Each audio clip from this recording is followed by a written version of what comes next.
কুলের সিজন তো প্রায় শেষ হতেই গেল, আর এবছরে এখনো একদিনও আমরা কুল মাখা করিনি। তাই আজকে সবাই মিলে ভাবলাম যে একটু কুল মাখা করি।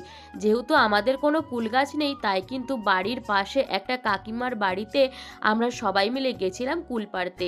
আর এই গাছটায় কুল পাড়তে যাওয়ার কারণ হলো এই গাছের কুলগুলো কিন্তু খুব মিষ্টি। প্রায় 2-3 বছর আগে কিন্তু আমি কুল মাখা খেয়েছিলাম, যখন মেসে থাকতাম তখন কিন্তু এসব একদমই খাওয়া হতো না।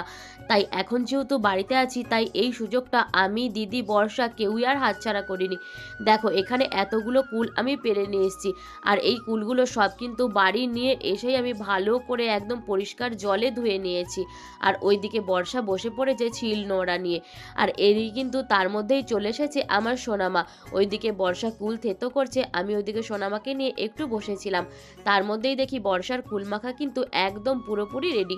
আর আজকের কুল মাখাটা কিন্তু একদম দারুণ হয়েছিল।